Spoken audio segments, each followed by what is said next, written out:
안녕하세요. TF 페어리테일의 세 번째 시간입니다. 잠시 지난번에 배운 것을 복습하도록 하겠습니다. 첫 번째 시간에 우리 영어 무엇이 문제인가, 단어 교육, 발음 교육, 사고 교육에 대해서 지적을 했고, 두 번째 시간에 발음 교육, 우리가 어려운 발음들에 대해서 알아보았습니다.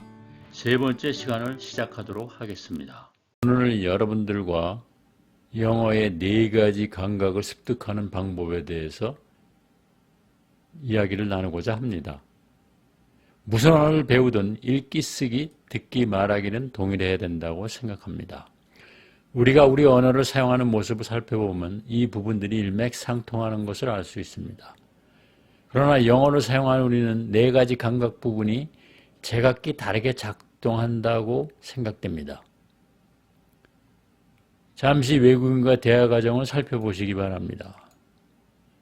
첫 번째, 상대방의 말을 듣고 문장을 우리 사고로 변형해야 올바른 이해를 할 수 있다고 생각됩니다. 두 번째, 이해된 문장을 대화를 위해 서구 사고로 변형해야 합니다. 세 번째, 이런 와중에 문법을 맞추고 문장을 만들어서 상대방과 대화해야 합니다. 네 번째, 이런 복잡한 과정을 거치는 동안에 상대방은 많은 이야기를 진행하고 우리는 대화의 끈을 놓쳐 당하는 모습을 봅니다. 위의 방법으로는 4개의 감각을 일치하기가 어려워 토플과 토익 점수가 높다 해도 외국인과 정상적인 대화를 나눌 수 없고 영작을 하는데도 단어의 오용이 많아 어려움을 겪고 있습니다. 이런 방법으로 인해서 영어의 발달을 볼 수 없으며 물론 올바른 접근 방법을 시도하지도 못하고 자멸하는 우리의 모습을 볼 수 있습니다. 한국에서 영어를 잘못 배웠으므로 영어를 알수록 저 이민 초창기처럼 더욱 자괴감을 느낄 수밖에 없습니다. 우리에게 영어가 어려운 이유, 첫 번째, 어렵게 배워서 우리는 영어를 문법의 오용식에 맞춰서 배웠습니다. 공식에 따라서 영어를 배웠기 때문에 영어 자체가 상당히 쉽지 않다고 생각이 됩니다. 제가 처음에 캐나다에 이민 와서 캐나다의 영문법은 어떻게 되어 있는가 궁금해서 제가 책방에서 영문법 책을 찾았는데 정말 아무리 뒤져봐도 영문법 책이 좋은 게 없고 제가 봤을 때 딱 소설책 두께밖에 안 되는 얇은 소설책, 그게 캐나다 영문법 책인 것을 보고 놀랐습니다. 여러분도 아시다시피 우리의 영문법 책은 정통영어, 종합영어 상당히 두껍습니다. 예. 쓸데없는 것을 너무나 많이 집어넣어가지고 상당히 영어를 어렵게 배웠다고 생각됩니다. 두 번째, 우리가 이제 그렇게 배웠기 때문에 영어를 어렵다고 생각하게 돼서 항상 영어에 대한 그 어려움이 있었죠. 그 다음에 이제 우리가 영어 자체를 두려워하는 마음이 생기게 됐어요. 누구나 다 영어를 두려워하는 그런 마음을 가지고 영어를 대하게 돼서 우리에게는 참 좋지 않은 습관이 남아 있습니다. 자, 이제 영어를 청취하는 방법에 대해서 알아보도록 하겠습니다. 첫 번째, 소리를 받아 적기. 이 소리를 받아서 적는데 만약에 영어를 모르시면 그냥 한국말로 받아 적어도 됩니다. 그래서 모르는 단어는 한국어로 써보는 것도 괜찮고, 그래서 내가 그 단어를 한번 알고 나면은 그 단어가 들리기 시작합니다. 세 번째, 또 확인을 영영사전을 통해서 확인해 보시는 것도 좋은 방법 중에 하나로 생각됩니다. 그 다음에 항상 소리 내어서 읽어. 그러니까 팟캐스트라든지 무슨 이런 방송을 들을 때, 그거 한번 따라 하시려면은, 쉐도잉 한다 그러죠? 소리 내서 읽으면서 따라 하시면은, 영어의 리듬을 배우실 수가 있고, 인토네이션을 배우실 수가 있고, 또 발음도 물론 배우시고, 참 좋은 그런 효과를 가져올 수 있습니다. 그 다음에 항상 문제를 센텐스를 읽고 난 후에 의미를 파악하는 걸 하셔야 됩니다. 의미를 파악. 해석하시려 하지 말고 의미를 파악하는 게 굉장히 중요해요. 그리고 단락의 내용을 우리가 살펴보는 것도 굉장히 중요합니다. 예. 절대 해석하려고 하지 말고 의미를 파악하세요. 의미를 파악. 예. 해석은 자동으로 되니까. 예. 그 다음에 표현할 때 우리가 주의.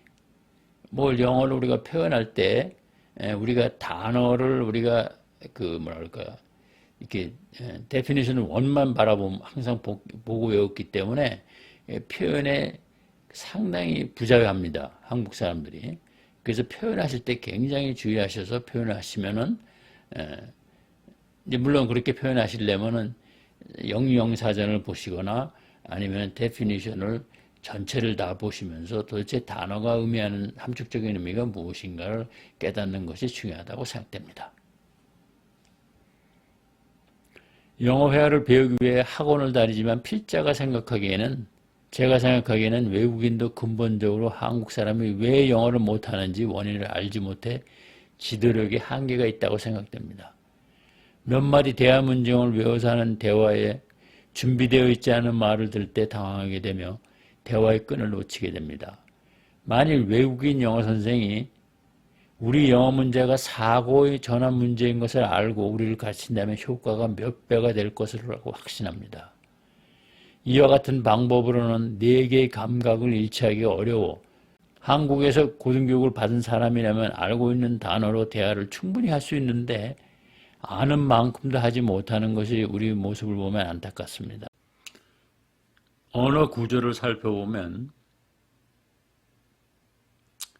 우리말은 주로 주어로 시작해서 동사가 마지막에 나오므로 이야기를 처음부터 끝까지 들어야 알게 되지만 처음 시작한 것을 마지막에 전부 부정할 수 있습니다. 예를 들면 나는 밥을 먹는 꿈을 꾸었다. 밥을 먹는다고 시작하다가 뒤에 꿈을 꾸었다로 완전히 부정할 수가 있죠. 예. 그래서 언어 구조를 보면 이렇습니다.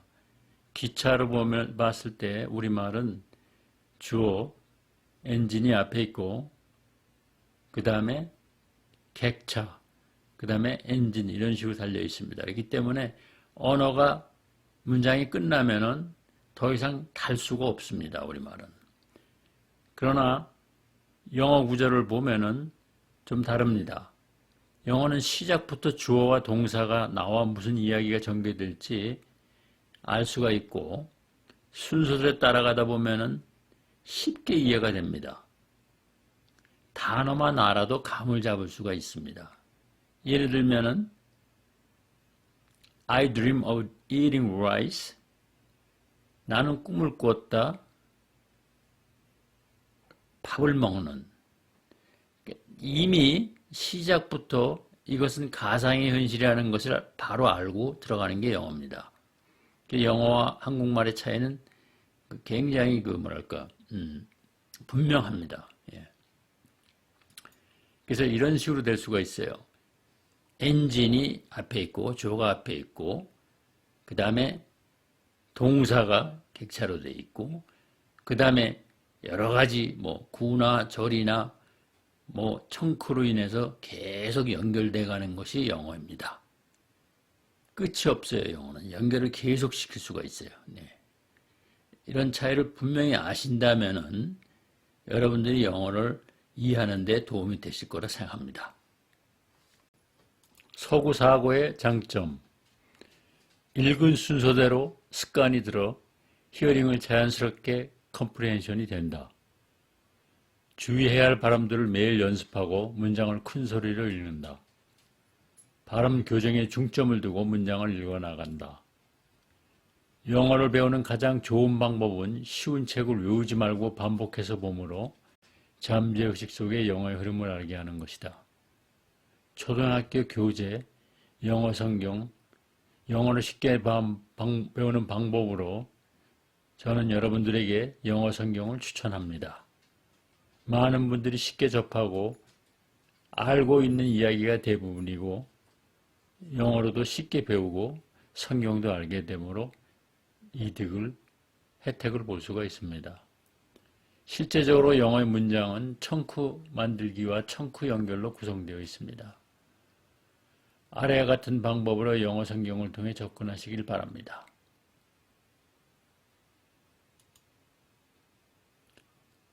먼저 텔레스코프 어프로치, 주어진 성경 구조를 큰 소리로 읽고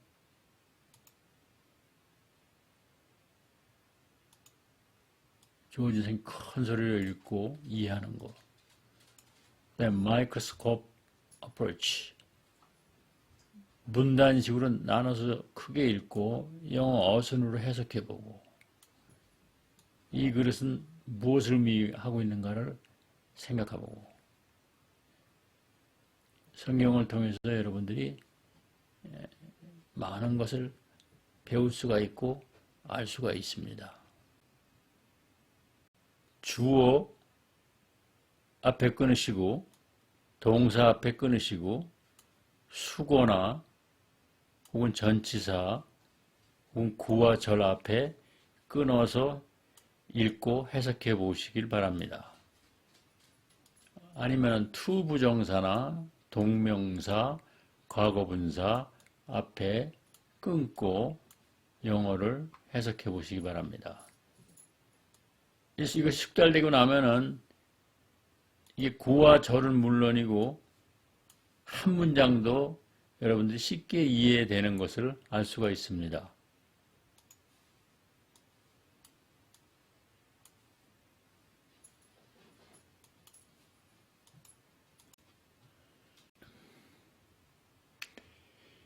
기본을 함께 정리해 보겠습니다. 첫 번째, 단어 교육. 두 번째, 한국인이 어려운 발음 습득. 제가 T의 페어리테일에서 첫 번째가 단어 교육에 대해서 얘기하고 한국인 어려운 발음 속도, 그 다음에 세 번째 서구사고로 이야기. 이런 걸 통해서 우리 영어 문제가 무엇인가를 여러분들이 알아나가시길 바랍니다. 다음 주 학습과제 서구사고로 입문하기. 구독, 좋아요 눌러주시기 바랍니다. 감사합니다. 다음 시간에 다시 뵙도록 하겠습니다.